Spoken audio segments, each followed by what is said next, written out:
serangkaian materi heat exchanger. Nah, metode sebelumnya yaitu LMTD, itu merupakan metode yang dapat dengan mudah digunakan untuk menentukan heat transfer ya, atau transfer energi panas bila temperatur fluida di inlet dan outlet sudah diketahui. Nah, kemudian metode LMTD ini memerlukan perhitungan dengan pengulangan apabila kondisi temperatur di outlet itu belum diketahui. Jadi perhitungannya sedikit lebih kompleks. Nah, kemudian ada satu metode lain ya, namanya metode NTU. NTU ini merupakan metode yang dibuat untuk mengatasi masalah dari perhitungan yang ada di metode LMTD. Itu ya. Nah, jadi ketika tipe heat exchanger, kemudian ukuran heat exchanger dan mass flow rate diketahui, tapi temperatur di inlet itu belum diketahui, maka kita bisa menggunakan metode NTU.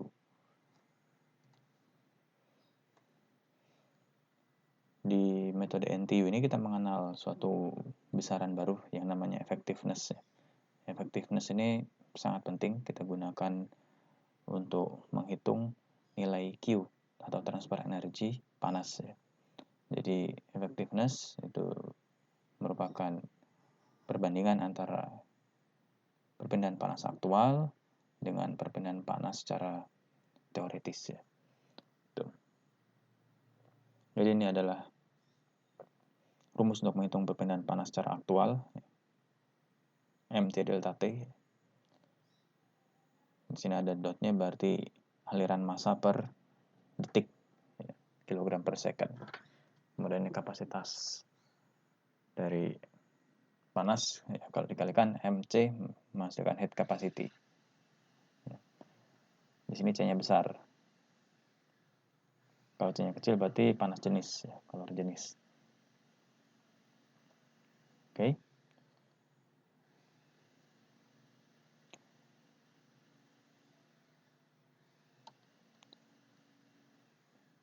Qmax atau perpindahan panas maksimum, ya, Qmax sama dengan kapasitas panas kalikan dengan delta T-nya. Nah, ini. Jadi nilai effectiveness ini berada di rentang 0 sampai 1.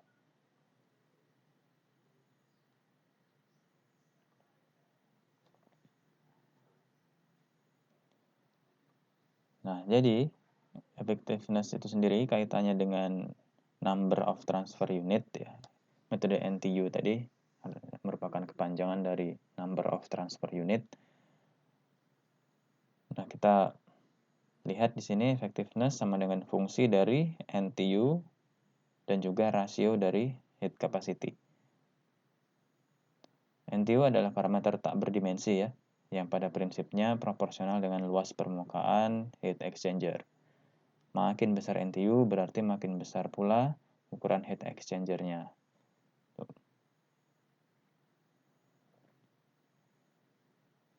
Sini ada koefisien panas ya. Koefisien perpindahan panas terhadap luasannya ini watt per meter persegi per Kelvin. Kemudian ada luas area, kemudian di sini ada heat capacity-nya. Jadi makin besar A-nya, maka NTU-nya makin besar.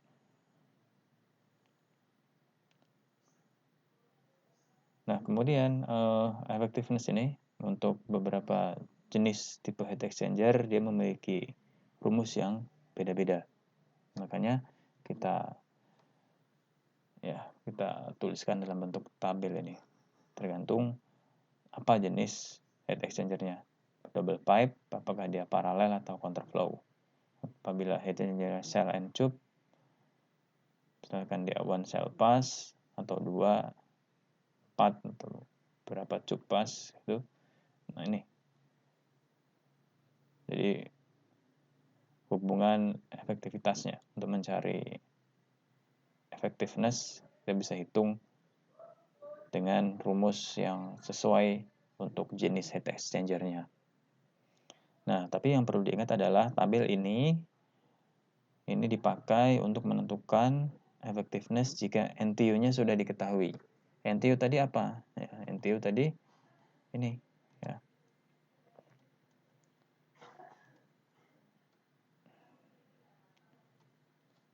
Nih. NTU sama dengan U kali A per head capacity.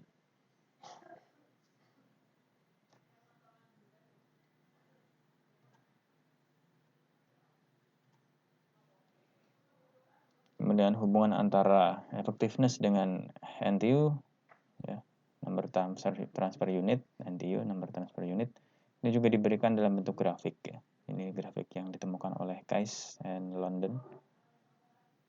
Ini NTU, sumbu X-nya, sumbu Y-nya adalah effectiveness. Jadi ketika kita tahu NTU-nya berapa, kemudian kita mengetahui rasio dari kapasitas kalornya, kita bisa tarik garis, misalkan di 3, set, sini. Kemudian rasio kapasitas ya, kalor capacity, misalnya di 0,75, maka kita mengetahui effectiveness-nya ada di sekitar 58. Ya, ini untuk jenis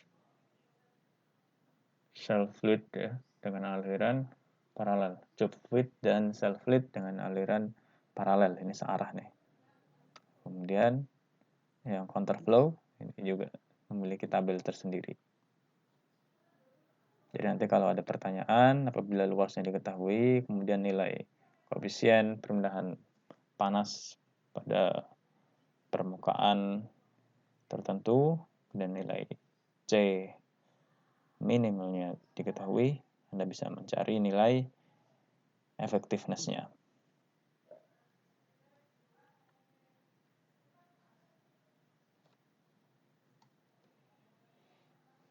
Ini ya.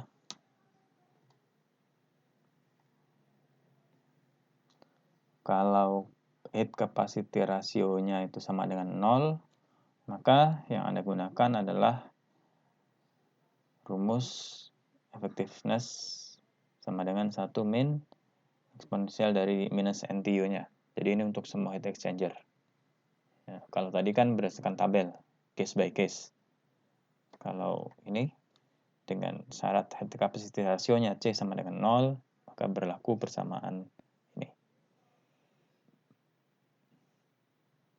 Nilai NTU-nya adalah minus logaritma natural 1 min effectiveness-nya.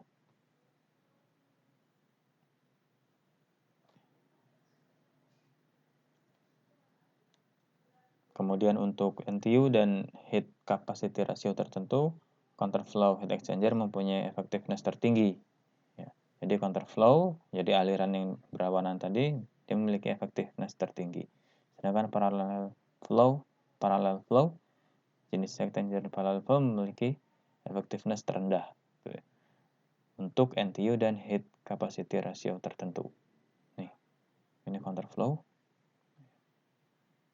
Ini crossflow.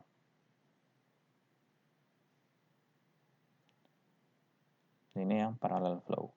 Jadi counterflow memiliki efektivitas yang paling tinggi. Tapi Anda perhatikan di sini ada di waktu tertentu di suatu nilai NTU tertentu yang mereka nilainya mirip ya, atau bisa disebut sama lah. Perbedaannya tidak terlalu signifikan. Kemudian setelah NTU, nah biasanya Anda perhatikan di sini makin tinggi A-nya, berarti NTU-nya makin tinggi. Nah, artinya apa? Makin besar heat exchanger-nya ya, dengan asumsi U dan C min-nya itu sama, maka yang paling efisien adalah heat exchanger jenis counterflow. Nah, dari grafiknya ya. Kemudian ini adalah perbandingan antara metode LMTD dan epsilon NTU. Yang pertama, temperatur fluida untuk LMTD di inlet maupun di outlet sudah diketahui. Ya, syaratnya temperaturnya sudah diketahui atau ditentukan.